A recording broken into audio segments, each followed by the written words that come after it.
The rise of the samurai picture medieval Japan fields stretching far, villages small and unprotected, and danger everywhere. Bandits storm into homes, lords clash over land, and the common farmer lives in fear. There is no safety, no peace. Only the strong can survive. And then, something changes. These very farmers, once bound to the soil, begin to rise.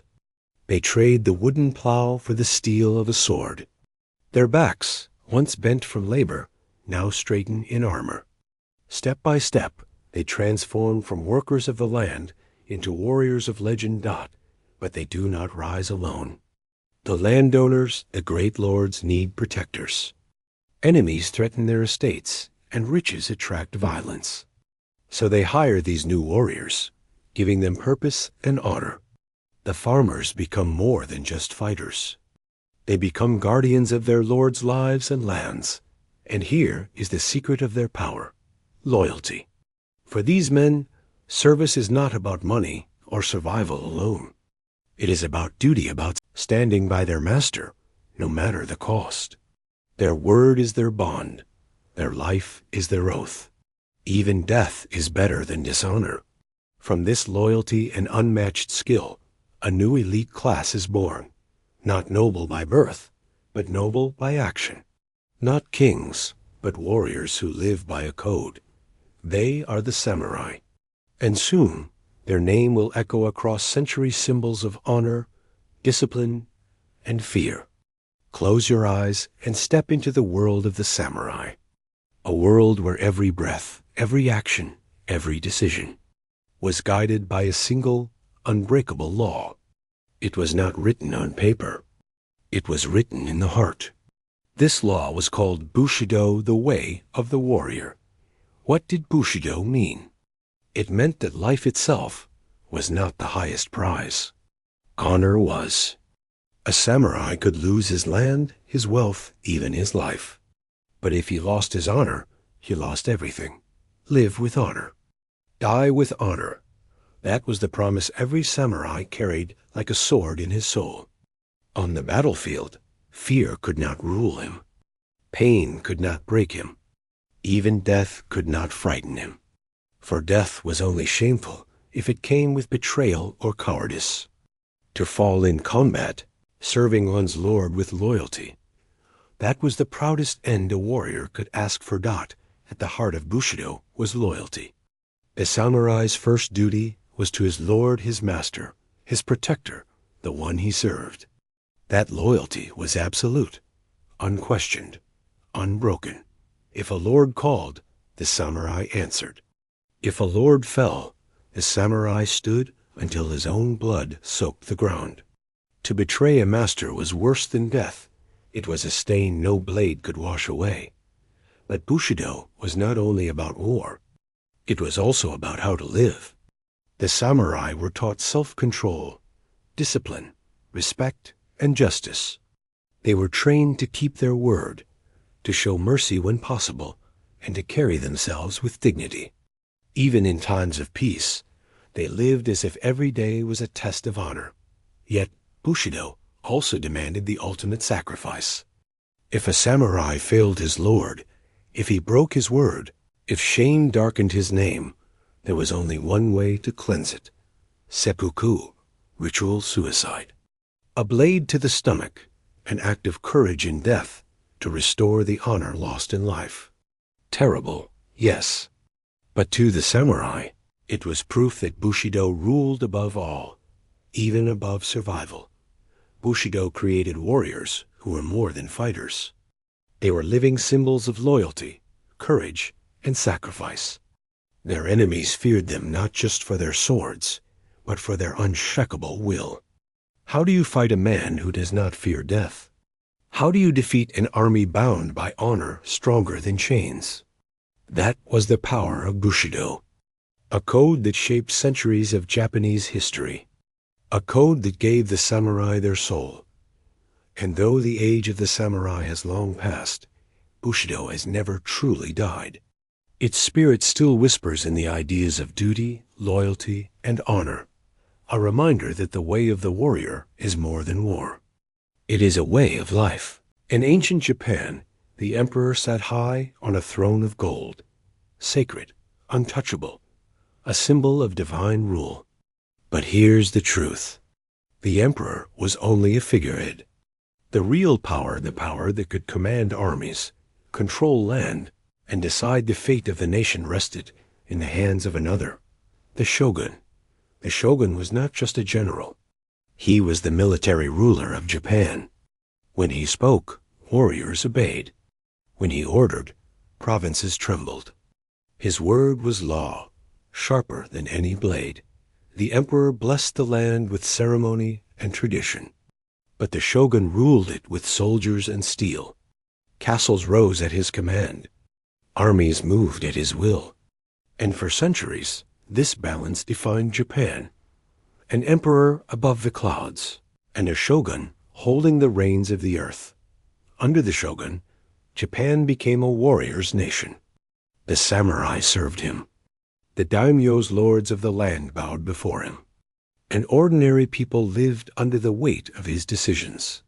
His power was not written in poetry or prayer.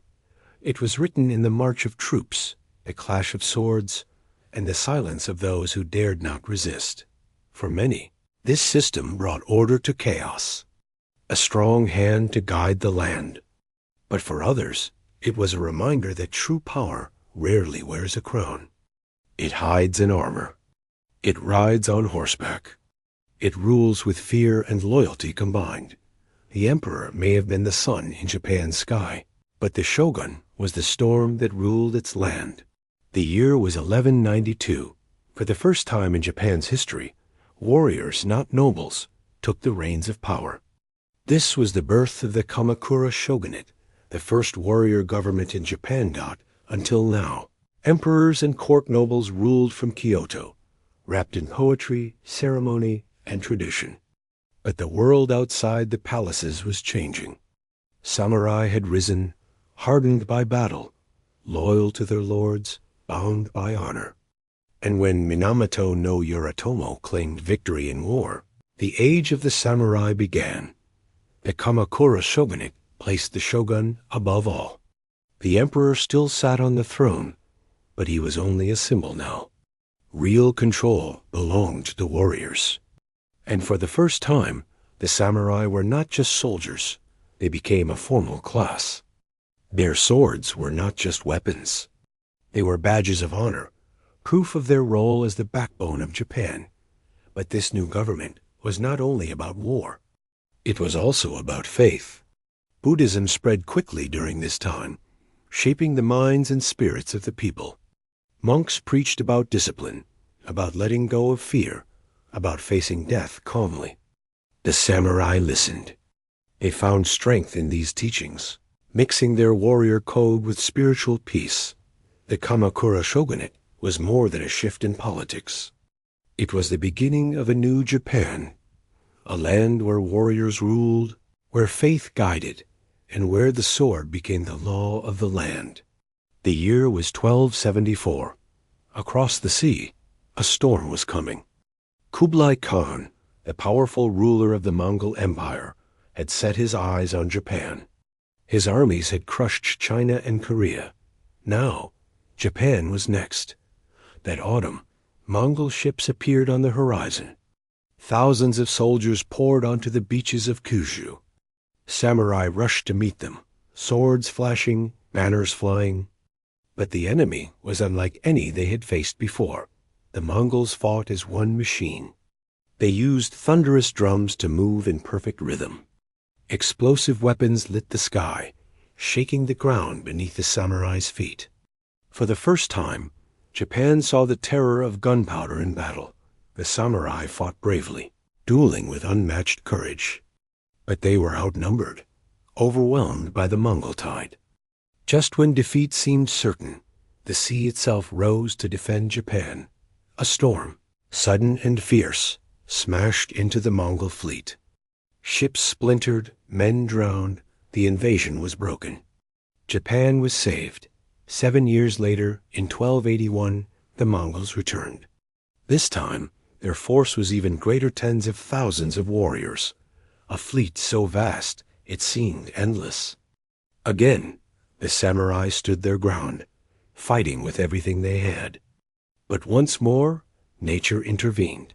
A massive typhoon struck, tearing through the invaders. The sea became their grave. The Japanese called it kamikaze, the divine wind. To the people of Japan, it was no accident. It was heaven itself, protecting the islands. And the legend of the kamikaze was born, a story of survival, faith, and the unbreakable spirit of a nation. The year was 1336. Japan was once again torn by conflict. The old Kamakura Shogunate had fallen, and a new power rose, the Ashikaga Shogunate. But unlike their predecessors, the Ashikaga did not command with iron control. Their grip on the land was weak. From the start, the shogun's voice carried less weight, and power began to scatter. Across Japan, the daimyo, the great lords, grew bold. They raised their own armies, built their own castles, and ruled their territories like kings. Central authority faded, and Japan became a patchwork of rival domains. It was the beginning of a restless age, where loyalty was fragile and war was never far away. Yet even in this chaos, something remarkable happened. Culture flourished. This was the age of tea ceremonies, where quiet rituals spoke louder than words. The art of no theater was born, haunting plays of masked actors, slow, powerful, and full of hidden meaning. Zen Buddhism shaped the soul of Japan, inspiring serene gardens of stone and sand, where stillness reflected eternity. The Ashikaga shoguns could not unite the country with swords, but they left behind a different kind of legacy, a Japan where beauty grew in the cracks of broken politics. An age of fragile power, but timeless art. The year was 1467. Japan erupted into chaos. What began as a struggle for succession in Kyoto soon spread across the islands like wildfire. The central power of the shogun collapsed, and the land fell into the hands of ambitious men. This was the Sengoku Jidai, the age of warring states. For more than a century, Japan became a battlefield without end. The daimyo warlords fought not just for land, but for survival. Alliances were made and broken. Betrayal was common. Every castle wall was a line between life and death. Castles rose across the land, stronger and higher than ever before. They were not only fortresses, but symbols of power, daring rivals to strike. Samurai swore loyalty to their lords, knowing that tomorrow they might face new enemies or die in service. Villages burned. Families fled. The common people lived under the constant shadow of war. Yet in this chaos, Japan was being transformed. New strategies, new weapons, and new leaders were born from fire. The Sengoku Jidai was not just a time of blood. It was a crucible. From it would rise men who dreamed of uniting Japan once and for all. As Japan plunged deeper into the Sengoku Jidai, one figure rose above all others on the battlefield, the daimyo lord. Each daimyo was a regional warlord. He ruled vast lands, commanded armies of samurai, and collected taxes from the peasants who worked his fields. But wealth and land were never enough. Each daimyo wanted more soldiers, more castles, more power. The shogun in Kyoto no longer had real authority. The emperor was only a sacred symbol. The daimyo now held Japan in their hands, and they were not afraid to fight for it. Some daimyo formed alliances, swearing loyalty to one another. Yet in the Sengoku era, loyalty was fragile. Allies one day could become enemies the next. Betrayal was common. Deals sealed with handshakes often ended in blood. Every daimyo dreamed of being the one to rule Japan. Their armies marched across provinces, seeking castles, burning villages, and fighting rival clans. Samurai warriors shed their blood to bring glory to their lords. But daimyo were not only warriors. They were politicians, strategists, and visionaries. They built grand castles that towered over the land, symbols of both strength and fear. From behind these stone walls, daimyo ruled like kings in miniature, each a rival to the others. This endless struggle between daimyo lords turned Japan into a chessboard of shifting alliances and brutal wars. The fate of the nation lay in their hands, and only the strongest would survive. The samurai were not just warriors. They were living symbols of war, and their weapons carried deep meaning. At the heart of every samurai was the katana, a blade so sharp it could cut through armor with ease. But it was more than steel. It was the soul of the samurai. Forged with care, polished to perfection, the katana represented honor, pride, and life itself. To lose it was to lose identity. Yet the katana was not their only weapon. On the battlefield, the yari, or spear, reigned supreme. With its long reach, samurai could strike down horsemen and cut through enemy lines. It became the weapon of armies, perfect for large-scale battles. And then came the yumi, the great bow of Japan. Taller than the warrior himself, it rained arrows upon enemies before swords ever clashed. In the chaos of battle, volleys of arrows darkened the skies, striking fear into the hearts of advancing foes. But the age of steel and arrows would not last forever. In the 16th century, foreign traders arrived with a weapon that would change Japan forever: firearms. Muskets thundered across the fields, breaking the old ways of combat.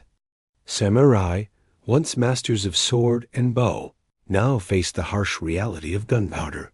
Still, the katana remained their symbol.